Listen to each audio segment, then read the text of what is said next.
नमस्कार।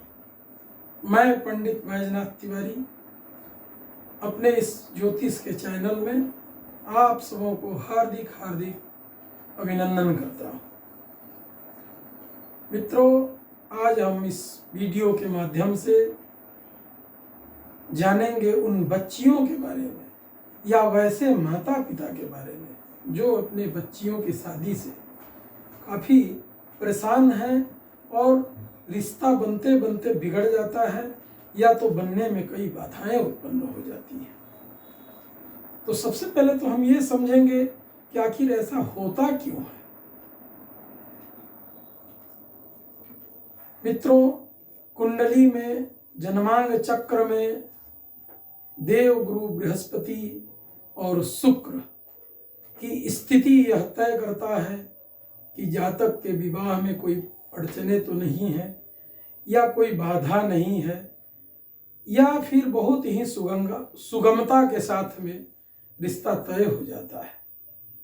परंतु ये ग्रह यदि पीड़ित अवस्था में है या त्रिक स्थानों में है या किसी क्रूर ग्रह की दृष्टि है तो उस स्थिति में अनेकानेक बाधाएं उत्पन्न होती हैं और माता पिता परेशान होते हैं, जातक परेशान होता है और कई तरह की समस्याएं उत्पन्न हो जाती हैं तथा समाज में भी एक गलत प्रकार का संदेश जाता है।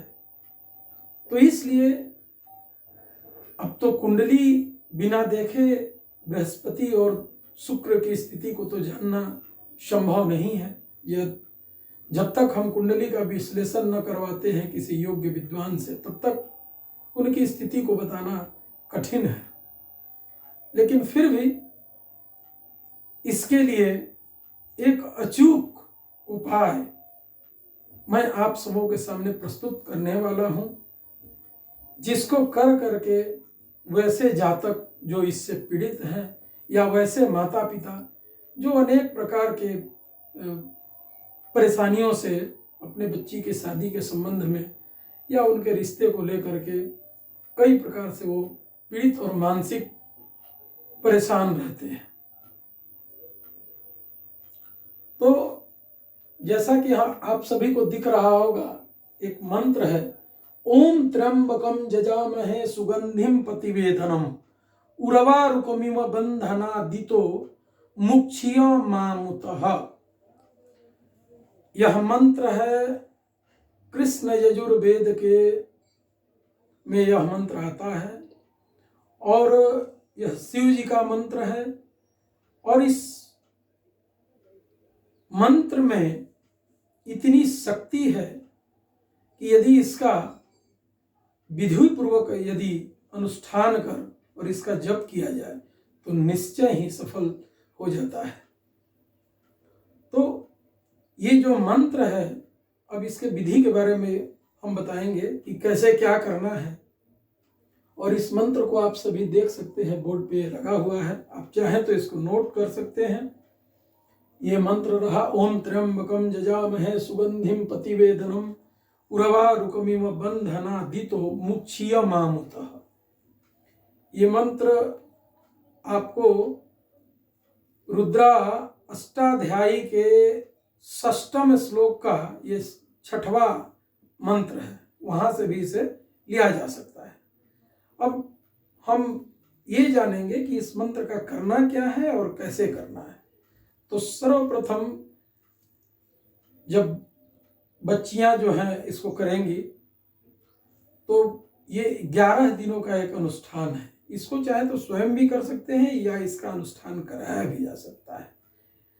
तो स्वयं करने के लिए 11 दिनों का हम संकल्प लेंगे और प्रतिदिन इस मंत्र का एक माला यानी कि 108 बार इसका जप करेंगे और जप करने के बाद उसका दशांश यानी 11 बार इसी मंत्र से हम हवन कर देंगे, घी से हवन कर देंगे। और ध्यान रहे, जब हम इसका संकल्प लेंगे तो हमारा जो बैठने का आसन है वो एक ही जगह रहेगा, वह प्रतिदिन हम उसी आसन पर बैठेंगे, एक माला इस मंत्र का जाप करेंगे और फिर वहीं पे हवन कर देंगे।